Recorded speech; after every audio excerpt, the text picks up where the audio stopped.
O plenário do Senado aprovou no início de junho a suspensão de uma resolução do CONANDA, o Conselho Nacional dos Direitos da Criança e do Adolescente, que orientava o atendimento e o acesso ao aborto legal para crianças e adolescentes vítimas de violência sexual. A análise do requerimento de urgência aconteceu numa sessão remota e durou cerca de 1 minuto e 40 segundos, com votação simbólica. A proposta foi apresentada pela deputada federal Cristo Nieto, do PL do Rio, e relatada pela senadora Damares Alves, do Republicanos do Distrito Federal, ex-ministra da Mulher e dos Direitos Humanos do governo Bolsonaro. Como o projeto de decreto legislativo suspende uma norma do Poder Executivo, a medida não depende de sanção do presidente Lula e já passa a valer assim que for publicada pelo Congresso. O CONANDA estuda recorrer ao STF para tentar reverter essa decisão. Para os integrantes do Conselho, a medida cria insegurança jurídica e pode dificultar a garantia de um direito já assegurado por normas constitucionais. No Brasil, o aborto é autorizado em 3 situações: quando a gravidez resulta de estupro, quando há risco à vida da gestante e em caso de anencefalia fetal. A legislação considera estupro de vulnerável qualquer relação sexual envolvendo menores de 14 anos, ou seja, gestantes nessa faixa etária têm o direito ao procedimento. A Frente Nacional pela Legalização do Aborto convocou uma mobilização nacional para essa semana. A ideia é cobrar os senadores pela aprovação a toque de caixa, sem maior discussão com a sociedade. A manifestação também mira o presidente do Senado, Davi Alcolumbre, que tem pautado temas conservadores e pautas morais nesse ano de eleição. Terça-feira, 9 de junho de 2026.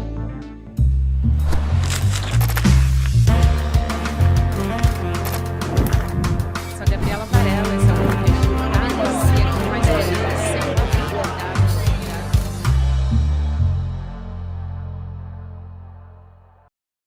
Olá, seja muito bem-vindo, seja muito bem-vinda. Eu sou a Gabriela Varela, está começando o videocast em detalhes aqui no ICL Notícias. De segunda a sexta-feira, a gente sempre analisa uma temática, uma notícia importante do momento. Hoje a minha convidada é a Laura Molinari, que foi uma das idealizadoras da campanha Nem Presa, Nem Morta.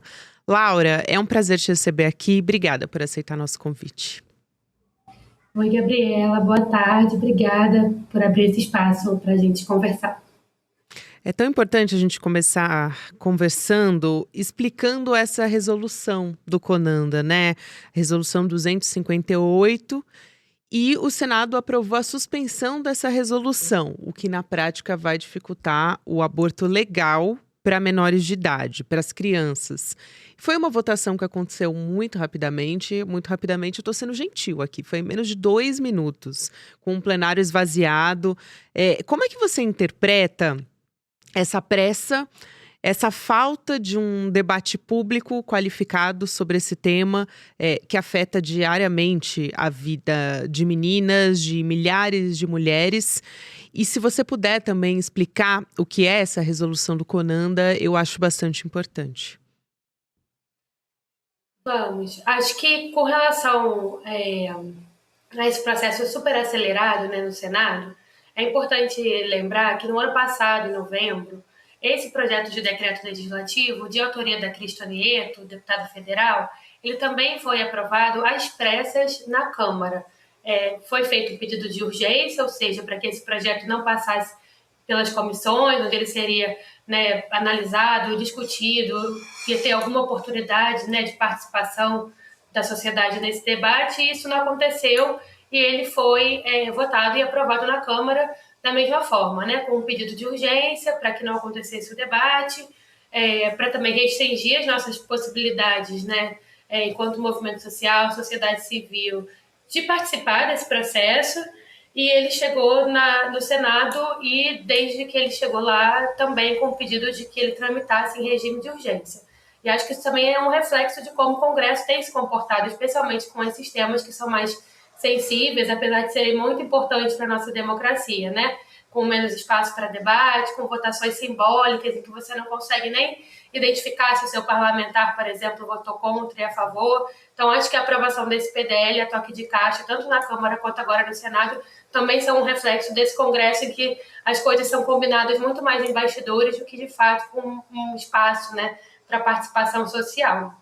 E no caso, especificamente, né, da resolução do CONANDA, que o PDL sustou, ela foi construída em 2024 pelo CONANDA, que é o Conselho Nacional dos Direitos da Criança e do Adolescente, né, que é um órgão de Estado, não é de governo, que tem representantes da sociedade civil, dos ministérios e que atua não no sentido de criar legislações, mas de organizar todo esse arcabouço normativo para a proteção de crianças e adolescentes, para garantir que, de fato, né, os mecanismos funcionem, né, quem está na ponta atuando no sistema de garantia de direitos tenha orientações, né, resoluções que vão ser a referência do atendimento e criado num contexto em que a gente tem um acesso, né, ao aborto legal para crianças e adolescentes no Brasil muito abaixo. A gente tem cotidianamente mais de 30 meninas, né, com menos de 14 anos dando à luz, por exemplo. Então, por mais que a gente tenha já desde 1940, né, o aborto em caso de violência sexual,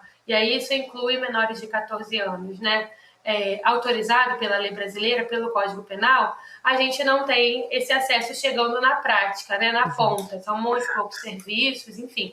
Então, a resolução foi criada para organizar tudo que está no ECA, tudo que já tem de normas com relação à violência sexual contra crianças e adolescentes, num protocolo para orientar os profissionais que atuam. É muito importante esse esclarecimento para quem está nos acompanhando, nos assistindo, nos ouvindo, porque o PDL ele não vai mudar o Código Penal, não vai mudar o que a gente tem em questão de aborto legal, continua sendo um direito, só que essa resolução, ela organizava tudo isso, né? Organizava esse fluxo de atendimento. Num único documento, você tem diretrizes que estão dispersas aí, que estão dispersas em leis, em portarias, em atos normativos também. E aí, sem esse protocolo unificado, eu queria entender, né, nessa resolução do CONANDA, quais são os riscos de revitimização, de peregrinação dessas meninas, o que já acontece mesmo isso sendo um direito. O sistema de saúde não tem um atendimento a contento para, por exemplo, conseguir fazer um atendimento a essas meninas nas suas cidades de origem. Então, muitas vezes elas têm que viajar distâncias muito longas, ou então elas não conseguem o atendimento. Eu acho que o caso mais recente que a gente tem, né, Laura, foi de uma menina de 10 anos de idade que engravidou depois de ser abusada por um tio, e ela era do Espírito Santo, teve que receber o atendimento no Recife. E ainda assim foi montada uma vigília, toda uma revitimização. Acho que é muito palpável aqui esse caso para a gente entender como é que funciona a vida dessa menina que foi abusada, né? E, assim, uma pressão na família que estava também prestando todo esse socorro para essa menina. Não é como se fosse uma situação que está dada, apesar de esse serviço ser garantido por lei, né? Não é automático. E a resolução do CONANDA ajudava de alguma maneira, por isso que fica mais difícil. Eu queria que você pudesse explicar um pouco também dessas realidades que a gente encontra. A peregrinação, ela realmente já acontece, porque por mais que todo hospital do SUS com emergência, né, obstétrica, com equipe obstétrica e ginecológica tenha condições, né, de fazer o aborto nas condições em que a lei autoriza, a gente tem menos de 4% dos municípios brasileiros com o serviço de aborto legal, né? Então, você, de fato, tem um problema de acesso. A gente tem o aborto autorizado no Brasil em casos de violência, mas também em casos de risco à vida e em casos de anencefalia fetal, que é uma má formação do feto incompatível com a vida, né? Não tem cérebro, não desenvolve. Então, nesses casos, assim, apesar de serem algumas exceções à lei que criminaliza o aborto no geral, a gente tem uma média assim, de menos de 2.000 abortos legais realizados por ano no Brasil, né? Incluindo todas essas 3 causais. Então, a gente, de fato, tem hoje uma realidade muito aquém da necessidade, especialmente nos casos de violência. Se você pensar que a cada 6 minutos tem um estupro no Brasil, né? Então a gente tem uma necessidade aí de serviços que não acontecem na prática. E no próprio ano que a resolução do CONANDA ela foi votada e aprovada, a gente teve também o caso da menina de Goiás, que foi uma menina que não conseguiu acessar o aborto legal, né, também menor de 14 anos, e acompanhando esses casos, tanto do Espírito Santo, né, que teve uma interferência direta, né, dos grupos que se denominam pró-vida, mas que na verdade são antidireitos, né, da própria ministra dos Direitos Humanos na época, da Damares Alves, né, que colocou a equipe dela do Ministério à época à disposição para impedir o aborto. A gente tem acompanhado essas barreiras e a partir também da identificação dessas barreiras que a resolução ela foi pensada. Então, no caso da menina de Goiás, que foi muito bem documentado também pela mídia na época, né, houve uma divergência entre os genitores, né, e com relação à vontade da menina também, né, a mãe e a menina gostariam de fazer o aborto legal, mas o genitor, o responsável legal não autorizou, sob uma influência que também foi bem reportada na época, de uma organização anti-aborto, que teria procurado o genitor, que não era presente na vida da menina, para que fosse judicializada a autorização ou não do aborto, né? Diante do impasse, o hospital fez o quê? Acionou a justiça, mas o que a resolução traz, por exemplo, com relação a isso, é o que o ECA já diz, é que mesmo que haja uma divergência entre os genitores, a saúde e a vontade dessa menina ou dessa adolescente tem que ser respeitada. Era uma menina que tinha verbalizado que ela não queria seguir com a gestação fruto da violência, né? Então, uma disputa entre os genitores não podia impedir o acesso dela ao cuidado de saúde e aos direitos dela. E foi identificando esse tipo de barreira, né, que não está na lei, que a resolução ela foi criada. Não no sentido de criar uma nova lei para dar conta disso, mas no sentido justamente de orientar, com base no que já existe, qual é a melhor postura a ser adotada pelos profissionais que estão ali fazendo esse cuidado, né? Sem dúvida. Foi bom citar a Damares Alves, né, a senadora, porque ela foi a relatora também desse PDL e argumentou que a resolução do CONANDA extrapolava as atribuições e que feria também o poder familiar. E aí, para trazer dados aqui, a gente acabou de ter a divulgação do Atlas da Violência de 2026 e ele constata um aumento da violência sexual na primeira infância. Nesse caso, ele está falando de 0 a 4 anos, né? A primeira infância vai até o período de 6 anos de idade. Mas a faixa etária entre 5, e 14 anos é a de maior vulnerabilidade. E a violência sexual representa 45,5% das notificações de agressão contra meninas de 10 a 14 anos aqui no Brasil. Então, são números, assim, que deveriam aterrorizar qualquer pessoa. Mas de que maneira esse argumento da senadora ignora esses dados, né? O fato de que a maioria desses abusos contra crianças e adolescentes acontecem justamente dentro de casa, no ambiente doméstico, muitas vezes por familiares, por um pai, um tio, enfim, alguém que deveria cuidar dessa criança. E às vezes essa pessoa que abusa é a mesma que vai definir o futuro dessa criança. Eu acho que tem uma instrumentalização, né, por alguns grupos desse discurso do combate à pedofilia, né, que não se traduz em como esses grupos se comportam politicamente.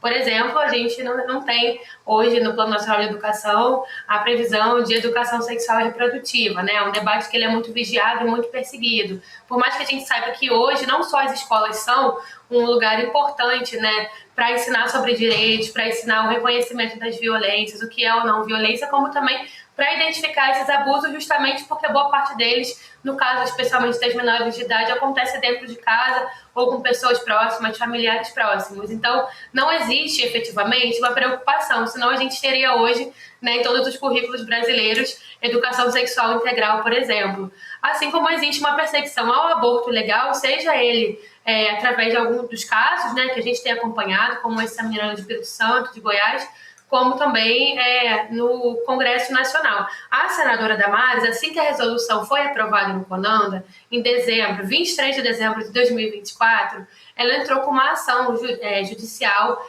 pedindo que a resolução não fosse publicada em diário oficial, não valesse, justamente com esse mesmo argumento, né, de que o Conselho teria agido acima das suas atribuições legais.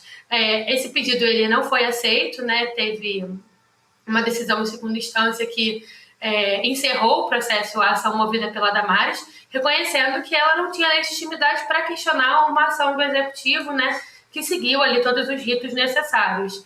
Então, a perseguição começou mesmo antes da publicação em diário oficial, né? E aí, agora, com essa justificativa de que o Conanda teria agido acima das suas responsabilidades, mas sem identificar o que exatamente na resolução que não está previsto em nenhuma legislação brasileira e em nenhum tratado internacional do qual o Brasil é signatário. Isso não existe, ela não conseguiu ainda, né, os grupos que defendem o PDL, dizer qual que é a inconsistência. Mas aí também, por isso que a gente considera esse projeto de decreto legislativo inconstitucional e que, né, o pessoal e outras organizações estão se articulando justamente para questionar no STF a aprovação do PDL, né, porque ele parte de uma premissa que não é verdadeira, mas que é uma justificativa burocrática, digamos assim, para continuar essa perseguição ao aborto legal, né? No próprio ano, por exemplo, em que a resolução foi aprovada, a gente teve a votação do regime de urgência do PL 1904, que ficou conhecido como PL do estupro, ou PL do estuprador, que queria proibir o aborto acima de 22 semanas, né? Por mais que a Organização Mundial da Saúde considere que em algumas exceções vai ser necessário e há maneiras de fazer de forma, né, que são seguras, e por mais que o Brasil, né, o Código Penal, ele não limite uma idade limite para a realização do aborto legal. E esse projeto, né, o regime de urgência foi aprovado na Câmara dos Deputados, também em votação simbólica, também em questão de segundos, nesse caso não teve nem um minuto de duração, né, o mérito dele não chegou a ser avaliado, mas porque teve uma denúncia muito grande da sociedade de quem são as pessoas que precisam abortar com assistência gestacional. E aí, no caso, são majoritariamente as meninas, as crianças, né, que às vezes não se identifica o abuso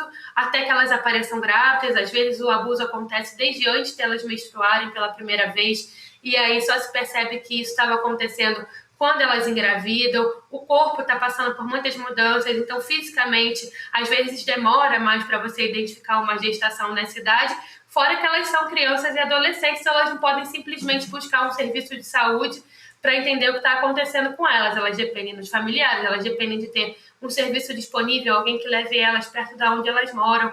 Então, todos esses ataques, assim, nos últimos 10, 15 anos, sobretudo, eles têm acontecido, e acho que o mais surpreendente é que agora, inclusive quando afeta, né, crianças e adolescentes vítimas de violência, assim.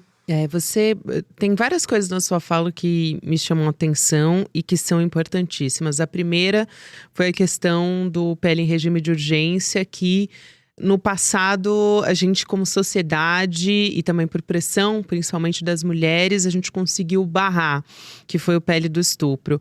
Nesse momento, parece que a gente vai ter que agir retroativamente, né? Então, quero te perguntar sobre os próximos passos possíveis, seja de organizações da sociedade civil e também sobre essa intenção de judicializar essa suspensão no Supremo Tribunal Federal, né? O que pode ser feito?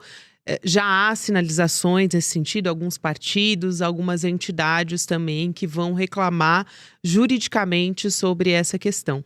E a outra que você colocou também sobre os riscos à saúde dessas meninas e a como isso se manifesta, né? Então, há relatos, essa própria menina também que foi abusada pelo tio do Espírito Santo, a barriga começou a crescer, ela estava sentindo dores, essa gestação poderia causar N prejuízos, não só na questão de trauma psicológico, mas também físico, mais risco de hemorragia, ela está sujeita a realmente pensar em casos mais graves, né? A morte, gestando uma criança, sendo que o corpo não está pronto para isso acontecer. Então, é realmente muito cruel fazer uma criança passar por isso. Mas eu quero te ouvir sobre as possibilidades a partir de agora. Acho que a gente tem uma tarefa também, que é justamente aproveitar que esse tema está sendo debatido pela sociedade, ainda que depois da aprovação do PDL, para espalhar a informação confiável, né? A gente também sabe que é uma estratégia justamente criar essa confusão jurídica, normativa, sobre o que pode e o que não pode. Tem várias páginas de partidos de direita, de ativistas de extrema-direita compartilhando que acabou o aborto legal para criança e adolescente, e isso não é verdade, e a gente sabe que hoje, como já é um debate muito vigiado, né, os próprios profissionais em muitos serviços de saúde têm medo de serem perseguidos, de serem, de alguma forma, expostos, né, porque estão atuando num serviço de aborto legal. A gente sabe que esse tipo de estratégia funciona para intimidar e para criar mesmo uma barreira de informação, né, tanto para profissionais que atuam, quanto para quem precisa acessar o aborto legal, no caso de crianças e adolescentes vítimas, e talvez fique inseguro com medo de estar contrariando a lei, achando que não é mais legal. Então, acho que agora também é importante, especialmente profissionais de saúde de outras áreas, né? Não só quem está atuando como ativista de direitos humanos e organizações da sociedade civil, mas que todo mundo que atua no sistema de garantia de direitos de criança e adolescente possa agora também ajudar a espalhar a informação confiável de que continua existindo, de que as previsões legais seguem funcionando, e não entrar na onda da desinformação, que também é uma estratégia, né, para perseguir o aborto legal, para impedir o acesso. E a ação vai ser questionada na justiça. Eu acho que, né, por uma entidade que tem essa competência, né, diante do Supremo Tribunal, que é, por enquanto, o PSOL, mas acho que as conversas também estão acontecendo.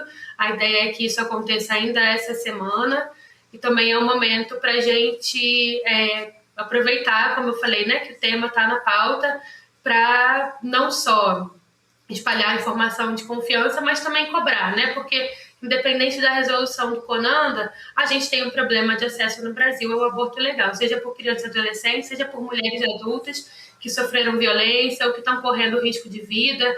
No Brasil, a gente tem as 5 primeiras causas de morte materna completamente evitáveis, e aí isso inclui complicações do aborto inseguro, mas a gente tem menos de 1% dos abortos legais realizados porque coloca a vida da pessoa gestante em risco, né? Então, a gente tem um problema de acesso que precisa ser resolvido independente da resolução do CONANDA, e aí cabe ao Ministério da Saúde, cabe a cada gestor de saúde implementar os protocolos que já existem para a gente, né, não colocar essas vidas em risco, porque quando a gente fala de crianças e adolescentes, você trouxe bem, né, é um risco à saúde. Elas têm 5 vezes mais chances de morrer, muito mais chances de parirem um natimorto, muito mais chances de parirem um bebê com malformações e deficiências muito graves, e muito mais chances de adoecer durante a gravidez ou durante o parto, né, para além de ser, hoje no Brasil, uma das principais causas de evasão escolar. Então, você tem meninas e adolescentes que estão ali impedidas de concretizar os seus projetos de vida porque estão sendo forçadas a engravidarem e a se tornarem mães numa idade em que elas deveriam estar tendo acesso à educação, à cultura, a lazer, a planejarem a vida delas no futuro, né? E tudo isso é interrompido por causa de uma lei que não só é retrógrada quando a gente fala da criminalização do aborto no geral, né, mas porque o pouco que a gente tem de direito, ele é completamente negligenciado.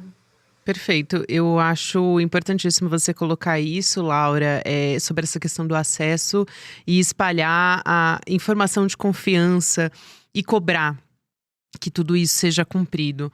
Você chamou atenção para alguns pontos, né? Tem essa campanha também que você desencampou há muito tempo, da Empresa Nem Morta, você é co-diretora, e defende que a luta principal é para que as meninas não sejam estupradas, né? É um passo anterior. Quando essa violência acontece, pela nossa conversa aqui, a gente entende que o Estado ainda impõe e falha de muitas maneiras com essas meninas, com essas adolescentes, né? Em todas as pontas. Tem dados muito alarmantes, a gente já falou aqui sobre violência sexual, sobre gravidez na adolescência. E tem dados do IBGE também, que eu acho que são muito incipientes até, mas é o que nós temos, né? De 2022, incipientes porque são antigos e ainda alguns órgãos de imprensa tentam fazer esse levantamento anualmente com o que está disponível. Mas a gente tem dados de que o Brasil tinha 34 mil crianças e adolescentes de 10 a 14 anos que viviam em união conjugal, isso em 2022. Casamento infantil, portanto. E a gente tem registros em cartório, mesmo isso ser contra a lei. Como é que a gente reverte? Porque a primeira coisa que me vem à cabeça é que é uma cultura muito forte de naturalização dessas violências, né? Violências sexuais contra essas crianças. Como é que a gente reverte isso? Porque ainda é fortíssimo e os dados trazem isso, ainda que acho que existe muita subnotificação, mas ainda assim eu acho que é incontestável a naturalização da violência no nosso país. Com certeza, inclusive da gravidez infantil, né? Essas meninas são automaticamente encaminhadas para o pré-natal, elas viram as mãezinhas, então Isso. tem um lugar de naturalização da gravidez que mostra como a gente ainda naturaliza a relação com meninas, né, com adolescentes no Brasil, né? A gente tem hoje, inclusive, uma proposta de reforma do Código Civil em discussão também no Congresso Nacional e que não prevê, por exemplo, aumentar a idade mínima para o casamento, né? Mantém 16 anos, quando a gente hoje tem as entidades, a ONU, do Sistema ONU e outras, assim, recomendando que, de fato, o casamento ele não seja autorizado com menos de 18 anos de idade, né? E, ao mesmo tempo, elas estão, muitas delas, especialmente as que são menores de 16, por exemplo, nessas relações que são, a princípio, ilegais e que são relações, muitas vezes, né, de violência, justamente pela questão da idade, mas que, se elas acabam, essas meninas ficam completamente desamparadas, né? Assim, justamente porque estavam num arranjo ali que nem sempre ele é reconhecido pela lei, justamente porque está numa fronteira aí da idade. Então, como é que a gente consegue, de alguma maneira, dar para essas meninas outras oportunidades de vida e para essas famílias, né, outras oportunidades de vida que não passem por elas serem obrigadas a continuarem num casamento com um homem mais velho, sendo menores de idade, né, muitas vezes tendo que abandonar a escola para poder criar, né, a família, enfim, cuidar da família. Então, a gente precisa de alternativas concretas que não vulnerabilizem ainda mais, né, essa criança, essa adolescente, no caso, assim. Sem dúvida. Laura, eu quero muito agradecer a sua presença aqui. É muito importante a gente combater tudo isso justamente com informação e informação de qualidade, que é o que você fez aqui. Então, quero te agradecer mais uma vez e até uma próxima oportunidade. Espero que a gente converse em condições melhores da próxima vez. Obrigada. Sim, obrigada, Gabriela. Obrigada, Célia, pelo espaço. Até a próxima. Agradecer você também que me acompanhou até aqui e te fazer um convite, já que a gente está falando aqui de informação de qualidade, para combater desinformação, para combater retrocessos também e cobrança das autoridades por mudanças reais. A gente conversa aqui sobre a aula do Super Aninho, uma aula exclusiva aqui do ICL que o Eduardo Moreira trouxe, do cientista Guy McPherson para o Brasil. E aí você vai entender por que esse momento é tão crucial e é tão desafiador na nossa história recente. Você pode ir em detalhesicl.com.br, deixar o seu e-mail que a gente vai te avisar que essa aula está começando, vai acontecer agora, nessa terça-feira, 8 horas da noite, agora também conhecido como dia 9 de junho, hoje. Então, não deixe de fazer a sua inscrição. Acompanha junto com a gente essa aula que vai ser importantíssima. E manda suas dúvidas, claro, também. A gente vai responder a todas as suas perguntas nessa aula ao vivo. Manda sua questão sobre aquecimento global, sobre o meio ambiente, enfim, a gente vai tentar tirar as dúvidas de todo o nosso público. Pode comentar aí no nosso chat, no Papo Legal também. Falando nisso, se você não votou, vote. A extrema-direita luta para suspender o aborto legal no Brasil? Sim, fruto do fanatismo religioso. Davi Alcolumbre quer ajudar ou a sociedade civil vai impedir? São as questões que foram colocadas aí no nosso chat, no nosso papolegal.app. Seguimos então agora com o Mercado Investimentos, depois tem o Rolê CL e você pode ouvir em detalhes em qualquer momento do seu dia nas plataformas de áudio. Tem conteúdo novo de segunda a sexta-feira. Até a próxima. É hoje, turma. Se você se esqueceu e marcou alguma coisa nesse horário, desmarca, porque é a aula mais importante desse ano. Hoje, às 8 horas da noite, a gente vai estar junto com o professor Guy McPherson, professor emérito da Universidade do Arizona e uma das autoridades mais polêmicas em relação à questão climática. Porque, para ele, tudo isso que a gente está vendo, inclusive a possibilidade do Super El Niño, é só o começo de algo muito pior. A gente precisa entender o que está acontecendo para poder se proteger.